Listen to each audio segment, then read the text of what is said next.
नमस्कार, आदाब, सत श्री अकाल मेरे प्यारे दोस्तों। आ गया है आपका होस्ट एंड दोस्त किशन चौधरी वर्णमाला के कुछ क्वेश्चन लेकर।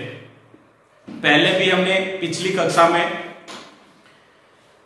वर्णमाला का बेसिक पढ़ा, फिर उसके बाद में हमने फर्स्ट टाइप पढ़ी जिसमें वर्णमाला के क्रम के अनुसार जो पूछे जाने वाले क्वेश्चन हैं उनके बारे में हमने पढ़ा। आज हम उन क्वेश्चंस की चर्चा करेंगे जो बैंक की दृष्टि से और एसएससी की दृष्टि से काफी इंपॉर्टेंट है।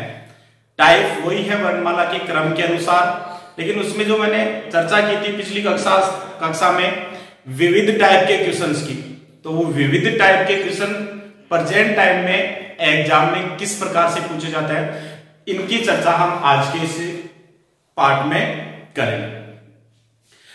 उससे पहले विद्यार्थी जीवन में विद्यार्थियों को निम्न बातें ध्यान में रखनी चाहिए। जैसे हमने बचपन में एक श्लोक पढ़ा होगा, काक चेष्टा बको ध्यानम श्वान मुद्रा तदेव च। अल्पहारी ग्रह त्यागी विद्यार्थी पंच लक्षणम। मतलब काक चेष्टा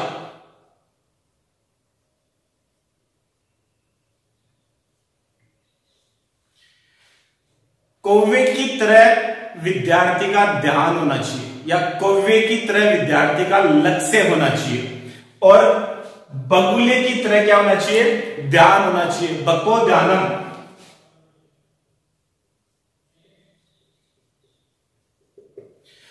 बगुले की तरह क्या होना चाहिए, ध्यान होना चाहिए। जिस प्रकार से आप लोगों ने देखा होगा समुद्र में या पानी के जो तालाब वगैरह होते हैं वहां पे बगुला जो भी मछली या मेंढक वगैरह इनका अपना भोजन प्राप्त करने के लिए जल में इस प्रकार से स्थिर हो जाता है कि उसके आसपास का जो जल है वो भी हिलता हुआ नजर नहीं आता। और जैसे कोई भी मछली या मेंढक जल से बाहर आती है वो तवाक से उसके ऊपर टूट पड़ता है और अपना भोजन प्राप्त कर लेता है। उसी प्रकार से विद्यार्थी को भी अपना जो ध्यान है वो एक जगह केंद्रित रखना चाहिए। श्वान निद्रा,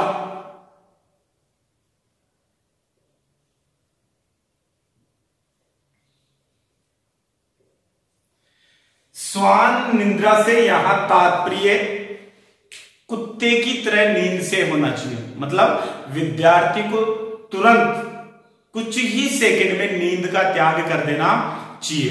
ठीक है। तदेव च अल्पहारी और ग्रह त्यागी। अल्पाहारी मतलब आवश्यकता अनुसार भोजन करे, और ग्रह त्यागी, ग्रह त्यागी से तात्पर्य यहां पे ऐसे नहीं है कि ग्रह का त्याग कर देना चाहिए। आप सोच रहे होंगे कि सर ये क्या बता रहे हैं कि ग्रह का ही त्याग कर देंगे तो फिर जीवन में लक्ष्य क्या रह जाएगा। नहीं, ग्रह त्यागी से मेरा तात्पर्य यहां पे है मतलब हमें ऐसी जो अनावश्यक चीजें हैं उनका त्याग करना होगा। ऐसी अनावश्यक चीजें जो हमारे पढ़ने के मार्ग में बाधा उत्पन्न करती है उनका हमें त्याग करना होगा। जो विद्यार्थी इन 5 चीजों को अपने जीवन में अपना लेता है वो अपना लक्ष्य 100% प्राप्त कर लेता है। मतलब अपने लक्ष्य की ओर अग्रसर रहता है और उसे अपना लक्ष्य प्राप्त हो जाता है।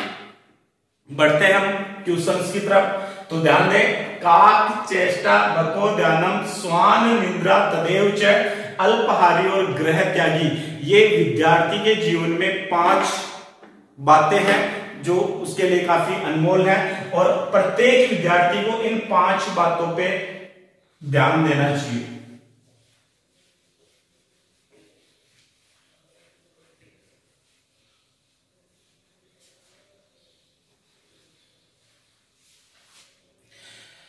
टॉपिक चल रहा था अपना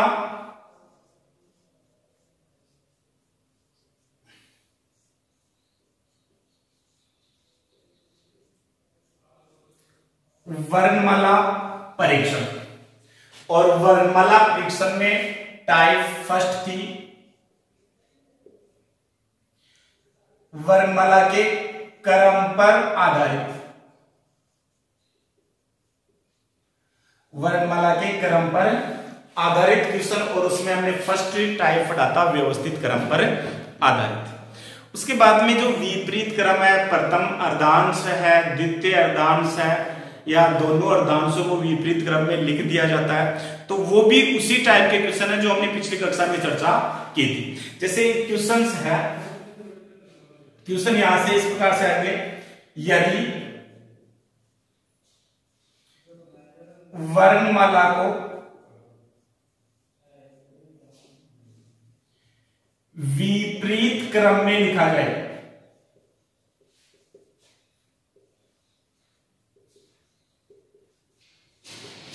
तो बाएं से सत्रहवें अक्षर के दाएं आठवां अक्षर क्या होगा। क्वेश्चन है अपना, यदि वर्णमाला को विपरीत क्रम में लिखा जाए तो बाएं से 17वें अक्षर के दाएं आठवां अक्षर क्या होगा। क्रम की बात कर रहा है, विपरीत क्रम, और यहां शब्द दे रहा है बाएं से 17वां और दाएं से 8वां। तो पिछली कक्षा में हमने चर्चा की थी बायां और दायां, बताओ जुड़ेगा या घटेगा। स्वाभाविक सा है जुड़ेगा, क्योंकि असमान शब्द है और असमान शब्द आपस में क्या होंगे, जुड़ेंगे। तो 17 और 8 कितने हुए, 25।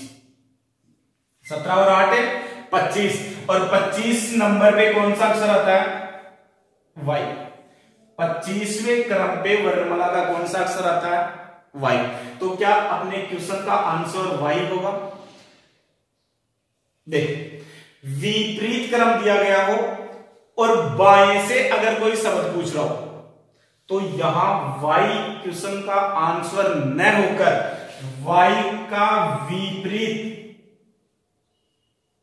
और वाई का विपरीत क्या होगा, बी। बी क्वेश्चन का क्या हो जाएगा, आंसर हो जाएगा। क्यों, क्योंकि बात किस तरफ से कर रहा है, बाएं से कर रहा है। बात किस तरफ से कर रहा है, बाएं से कर रहा है, और यहां क्रम दिया गया है विपरीत क्रम। विपरीत क्रम से तात्पर्य वर्णमाला है वो किस प्रकार से लिखे जाएंगे। जैसे दूसरा तरीका बेसिक से हम अगर करें तो यहां पे आंसर क्या गया, बी। बेसिक देख ले एक बार, यहीं पे मैं आपको वर्णमाला का विपरीत क्रम भी बताऊं। वर्णमाला का विपरीत क्रम मतलब वर्णमाला कहां से कहां तक लिखी जाएगी, जेड से ए तक। Z, Y, X, W, V, U, T, S, R, Q, P, O, N, M, L, K, J, I, H, G, F, E, B, C, B और ए। अमूमन ये चीज स्टूडेंट्स की याद नहीं रहती। नेक्स्ट क्वेश्चन है अपना, एक बार क्वेश्चन की चर्चा करने से पहले मैं चाहूंगा कि आप इस क्वेश्चन का स्क्रीनशॉट ले लें, क्योंकि इस क्वेश्चन में कुछ ऐसी लैंग्वेज है जो 2019 और 20 के पेपरों में पूछी गई है। मतलब आप अगर ऐसे क्वेश्चन बुक्स वगैरह या अन्य कहीं पे भी अगर आप सर्च करने की कोशिश करोगे तो वहां पे नहीं मिलेगी। कुछ नई लैंग्वेज है, इसलिए मैं चाहता हूं कि ये क्वेश्चन आप लोगों के पास सेफ रहे। तो एक बार इसका आप स्क्रीनशॉट ले, फिर इसके बाद में हम इसके आंसर पे चर्चा करते हैं।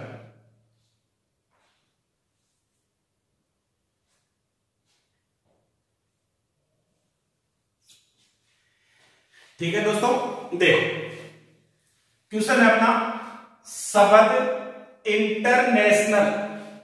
शब्द क्या है, इंटरनेशनल के प्रत्येक व्यंजन को, यहां पे एक एक शब्द पे गौर करना, प्रत्येक व्यंजन को अंग्रेजी वर्णमाला में पूर्ववर्ती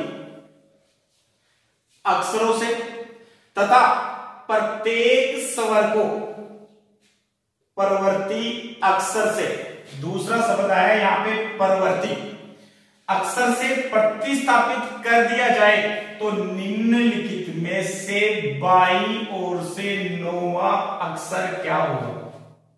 नौवां अक्षर क्या होगा? ऑप्शन दे रखा है जे, एस, पी और एम। और ऐसे ही क्वेश्चन बैंक के एग्जाम में भी पूछे जाते हैं, तो वहां पांचवा ऑप्शन ये आ जाता है, नन ऑफ दीज, इनमें से कोई नहीं। या फिर और कोई स्थिति दे देता है, वो दे देता है, डी दे देता है। देखो शब्द क्या है?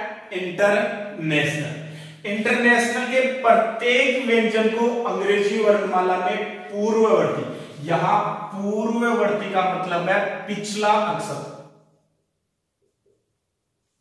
मतलब अगर ए है तो ए से पिछला कौन सा हो जाएगा? जेड। बी है तो बी से पिछला ए। एम है तो एम से पिछला कौन सा हो जाएगा? एल। तो यहां पूर्ववर्ती का मतलब क्या है? पिछला।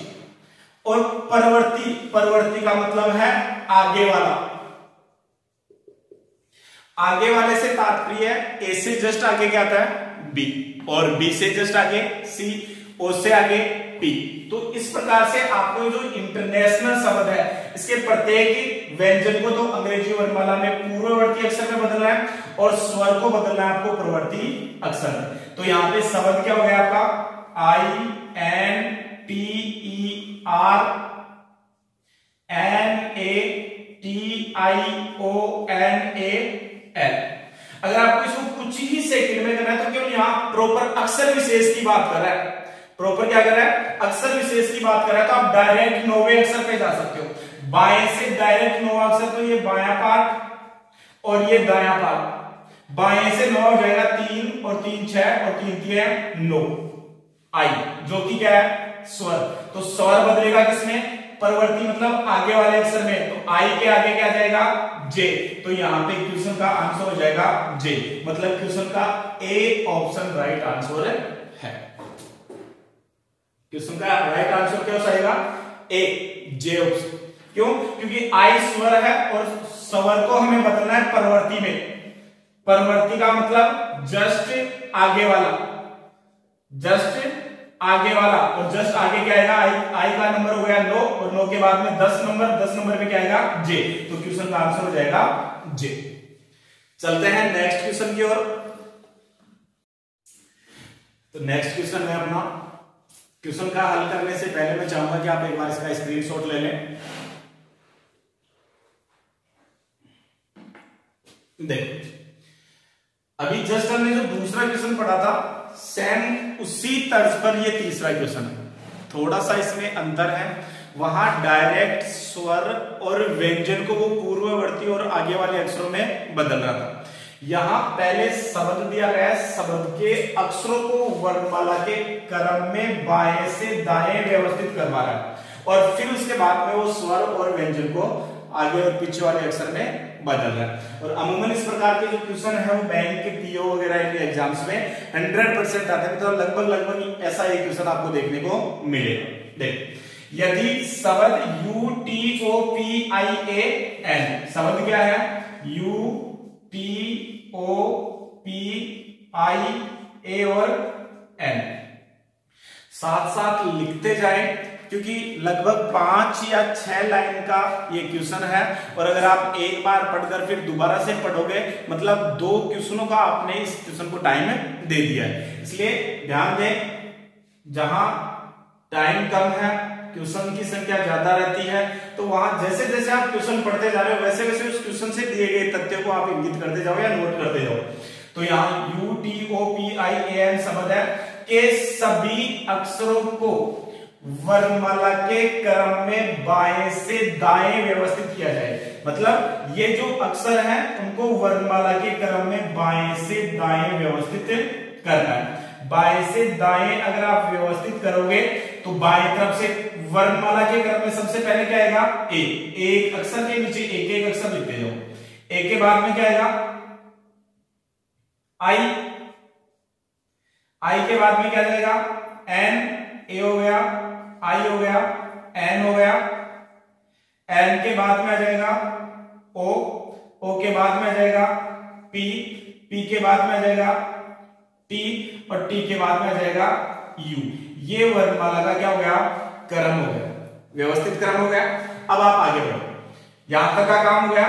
और प्रत्येक स्वर को अंग्रेजी वर्णमाला में श्रृंखला में अगले अक्षर में, मतलब यहां ए है, ए किस में बदल जाएगा, बी में, क्योंकि ए क्या है, स्वर। आई है, आई किस में बदल जाएगा, जे में। ओ है, ओ किस में बदल जाएगा, पी में। यू है, यू किस में बदल जाएगा, वी में। ये सभी स्वर थे, तो स्वर तो बदल गए, आगे वाले अक्षर में बस से बदला जाए तथा प्रत्येक व्यंजन को अंग्रेजी वर्णमाला श्रृंखला में पहले अक्षर से बदला जाए। मतलब व्यंजन पहले वाले अक्षर में, तो यहां व्यंजन क्या था, एक तो जे था, जे किस में बदल गया, जे 10 नंबर पे आता है आई में। एन था, एन से पहले क्या आता है, एन। पी था, पी से पहले क्या आएगा, ओ। और टी था, टी से पहले क्या आएगा, एस। ये अपनी नई व्यवस्था होगी। अब इस नई व्यवस्था के अकॉर्डिंग आपको दाएं से तीसरा अक्षर बताना है, तो ये दाया, दाएं से तीसरा अक्षर, पहला, दूसरा और तीसरा, तो आंसर क्या हो जाएगा, ओ। पहला यू, टी, पी, एन और ओ, तो आंसर क्या हो गया, ई। आप इसको इस प्रकार से न बदलकर डायरेक्ट दाएं से तीसरे अक्षर पे भी आप आ सकते थे। दाएं से डायरेक्ट तीसरे अक्षर पे अगर आप आते तो यहां कौन सा अक्षर था, टी, और टी किस में बदल जाता, सॉरी क्या था, पी, और पी किस में बदल जाता, ओ में। तो दाएं से तीसरा अक्षर भी डायरेक्ट आ सकता था और आंसर हो जाता क्या, ओ। चलते हैं नेक्स्ट क्वेश्चन की ओर। देखो क्वेश्चन है शब्द communication, C O double N U N I C A T I O N S O N S, communication में पहले और दूसरे, ध्यान देना ऐसे क्वेश्चन की लैंग्वेज की हमने पहले भी चर्चा की थी कि इस प्रकार की लैंग्वेज आएगी, या तो वो शब्द देगा, शब्द देकर शब्द में स्थित अक्षरों को वो बदल सकता है, या फिर वो प्रॉपर वर्णमाला को भी बदल सकता है। जैसे मैंने पहले चर्चा की थी, पहला तीसरे में, तीसरा पहले में, दूसरा चौथे में, सेम उसी प्रकार का क्वेश्चन लिखा है।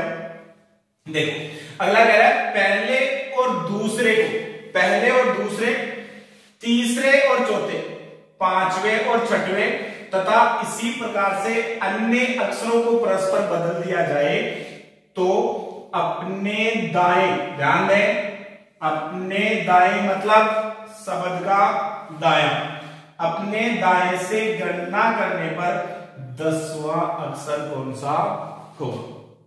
कितने थे शब्दों के जोड़े बनेंगे, दो दो शब्दों के जोड़े बनेंगे, क्योंकि पहला और दूसरा, तीसरा और चौथा, तो यहां पे पहला और दूसरा बदलेगा, तीसरा और चौथा बदलेगा, पांचवा और छठवां बदलेगा, सातवां और आठवां बदल जाएगा, नौवां और 10वां बदल जाएगा, 11वां और 12वां और 13वां और 14वां। इस प्रकार से ये शब्द आपस में बदल जाएंगे, दूसरा पहले में, पहला दूसरे में, तीसरा चौथे में, चौथा तीसरे में, तो ये इस प्रकार से आपस में बदल जाएंगे।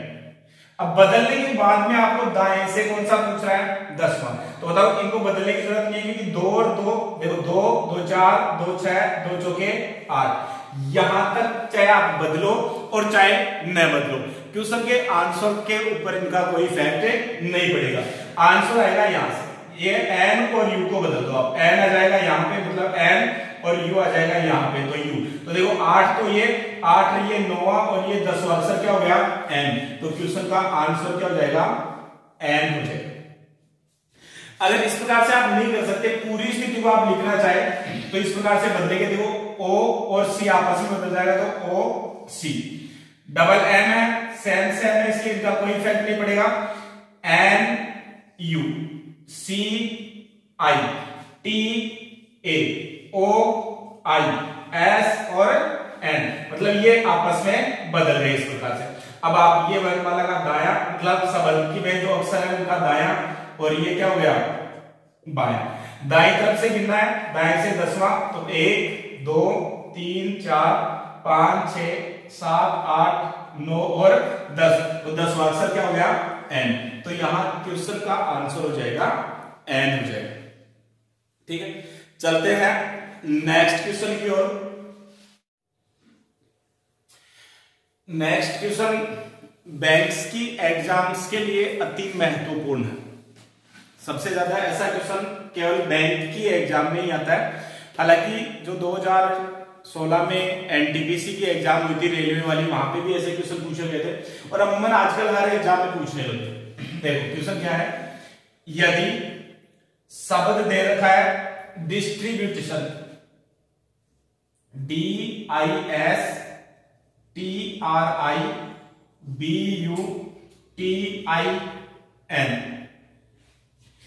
शब्द के दूसरे, चौथे और पांचवें, दूसरा मतलब I, चौथा मतलब T, पांचवा मतलब R। देखो इधर से 1 2 3 4 5 6 7 8 9 10 11 और 12, ये इस शब्द में स्थित अक्षरों का बाईं तरफ से स्थान है। ऐसा नहीं है कि सर डी तो 4 नंबर पे आता है, आपने 1 कैसे लिख दिया, नहीं, ये क्रम नहीं लिखे मैंने, शब्द में अक्षरों का क्रम लिखा है। तो यहां पे बात कर रहा है वो दूसरा, चौथा, पांचवा, सातवां और 11वां। तो सातवां अक्षर हो गया बी और 11वां अक्षर हो गया ओ। अक्षरों को मिलाकर कोई अर्थपूर्ण शब्द बनाना संभव हो। ध्यान दें, यहां बात कर रहा है अर्थपूर्ण शब्द की। अगर केवल शब्द की बात करता तो इन 5 अक्षरों से जो बनने वाले शब्दों की संख्या होती वो होती 5 गुना 4 गुना 3 गुना 2 गुना 1। अभी जब हम जबलिंग वाला टॉपिक पढ़ेंगे उसमें प्रॉपर चर्चा करेंगे कि 5 जो 20, 20 के 60 और 60 दोनों 120। इन 5 अक्षरों से मिलाकर हम 120 नए शब्द बना सकते हैं। लेकिन यहां बात कर रहा है अर्थपूर्ण शब्द की, मतलब ऐसा शब्द बनाना है जिसका कोई अर्थ निकले। शब्द बनाना संभव हो तो कौन सा अक्षर उस शब्द का तीसरा अक्षर होगा। यहां तक का क्वेश्चन हर एग्जाम में पूछा जाता है। बैंक के एग्जाम में इसी क्वेश्चन में आगे कुछ और जोड़ दिया जाता है, यदि ऐसा कोई भी शब्द बनाना संभव नहीं हो तो उत्तर अक्ष दीजिए। मतलब इन शब्दों से जो 5 शब्द हमने निकाले हैं, अगर इनसे कोई भी अर्थपूर्ण शब्द बनाना संभव नहीं हो तो ऐसी स्थिति में हमें अपना उत्तर अक्ष चुनना है। और यदि एक से अधिक शब्द बनाना संभव हो, ऐसी स्थिति में आपको उत्तर चुनना है एम। मतलब ऐसी स्थिति में आपका उत्तर क्या आ जाएगा, एम आ जाएगा। ठीक है। और अगर ये दोनों ही कंडीशन लागू नहीं हो रही है तो फिर आपको दाएं से तीसरा शब्द बनाना है। तो अक्षर है आपके पास I, T, R, B और O। अब ऐसा नहीं है कि मैंने क्रम ले लिया कि sir I, T, R, B, O का तो कोई अर्थ होता ही नहीं है। मतलब यहां पे इन शब्दों को मिलाकर आपको कोई शब्द बनाना है। तो यहां पे बनने वाला जो शब्द होगा वो होगा ORBIT, ऑर्बिट। ऑर्बिट का मतलब होता है कि परिक्रमा। जैसे पृथ्वी सूर्य के चारों ओर चक्कर लगाती है एक निश्चित पथ पर, तो जो पथ पर परिक्रमा की जाती है वो परिक्रमा क्या कहलाती है, अंग्रेजी में ऑर्बिट कहते हैं। जैसे पृथ्वी के चारों ओर चंद्रमा चक्कर लगाता है तो उसे कहते हैं ऑर्बिट। तो ये एक शब्द बनेगा, इसलिए यहां पे इस शब्द में बाएं से तीसरा क्या था, उस शब्द का तीसरा अक्षर क्या होगा, तो तीसरा अक्षर क्या हो रहा है, बी। तो यहां पे क्वेश्चन का आंसर हो जाएगा बी। प्यारे दोस्तों, इस क्वेश्चन को आप तभी हल करने की कोशिश करें जब आपकी इंग्लिश वोकेब अच्छी हो।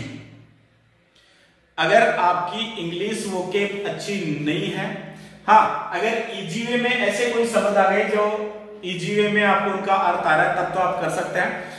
जब तक आप इन क्वेश्चन को हल नहीं कर सकते तब तक आपकी इंग्लिश की वोकेब है वो अच्छी नहीं होगी। आशा करता हूं बैंक और एसएससी के स्टूडेंट है तो उनकी तो इंग्लिश स्ट्रॉन्ग ही रहती है, तो इस प्रकार के क्वेश्चन बैंक की एग्जाम में ज्यादा देखने को मिलते हैं। चलते हैं नेक्स्ट क्वेश्चन की ओर।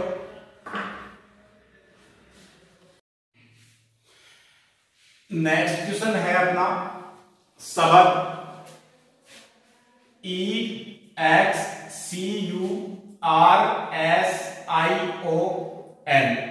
में अक्षरों के ऐसे कितने जोड़े हैं। अक्षरों के जोड़े लिख सकता है, या यहाँ पे अक्षरों का समूह लिख सकता है, या अक्षर युग्म भी लिख सकता है, जिनके प्रत्येक के बीच में उतने ही अक्षर हैं जितने की उनके बीच अंग्रेजी वर्णमाला में होते हैं। तात्पर्य मेरा यहाँ पे यह है, जैसे अंग्रेजी वर्णमाला ABCDEFGHIJKLMNO आगे भी है।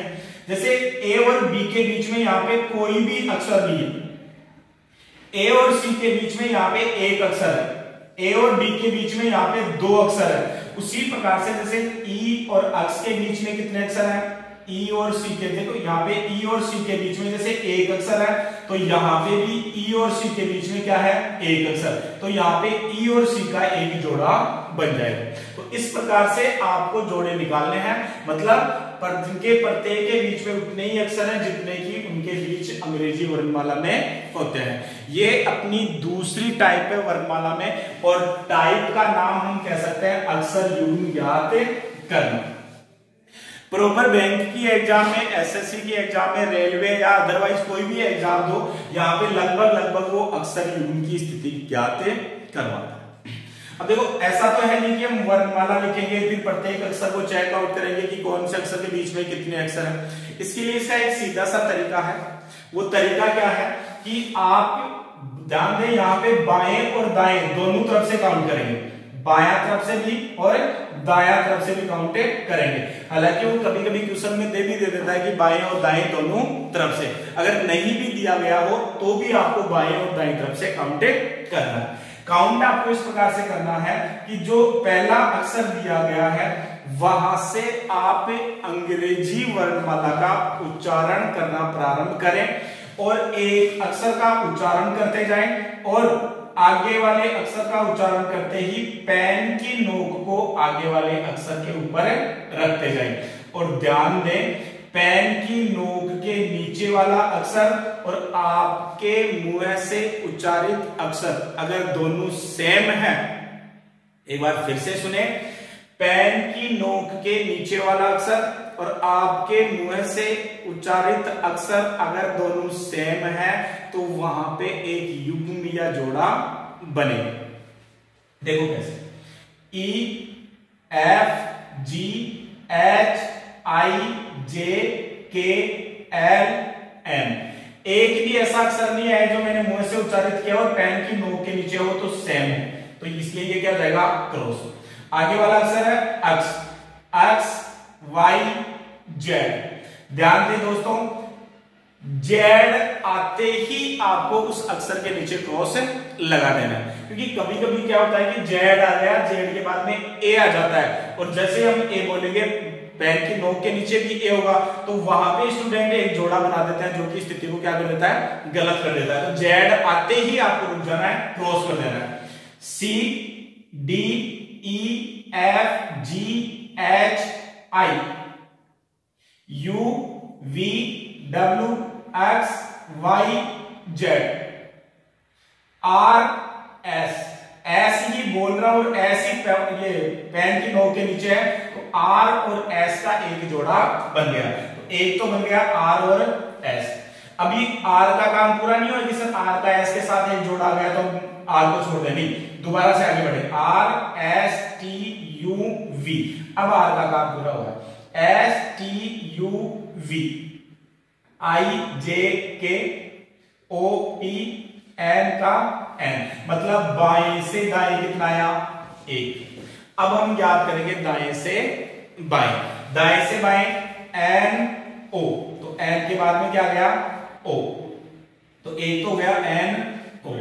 अब ध्यान दें, कभी कभी क्या प्रॉब्लम्स आ जाती है कि जहां से हम एन से आगे नहीं बोल पाते हैं, तो अगर आप एन से आगे नहीं बोल पा रहे हो तो आप एक दो अक्षर पीछे से स्टार्ट करो। जैसे बचपन में हम अटक नहीं जाते थे कहीं पे, काउंटिंग वगैरह करते थे, जैसे मान लो टीचर समय ऐसे बोल देता था कि 25 से काउंटिंग स्टार्ट करो, मतलब 25 से गिनती बोलो, तो 25 से हम नहीं बोल पाते थे तो पीछे से बोलते थे कि ऐसे मनन करते थे 21 22 23 24, फिर स्टार्ट कर देते थे 25 26 27 28, ठीक है। मतलब आपको जैसे अगर आप एन से नहीं बोल पा रहे हो तो ऐसे मनन कर लो, जे के एल एम एन, और फिर स्टार्ट हो जाओ, एक दो कदम पीछे लेना है। एक दो कदम पीछे लेने का मतलब ये नहीं है कि आपने हार मान ली, नहीं। जैसे आपने सुना होगा कि शेर अपने शिकार पर शिकंजा कसने के लिए पहले वो एक दो कदम पीछे की ओर लेता है। अब वो एक दो कदम पीछे की ओर लेने का तात्पर्य ये कतई नहीं होता कि शेर उस शिकार से डर चुका है और डर कर वो पीछे की ओर कदम ले रहा है, नहीं।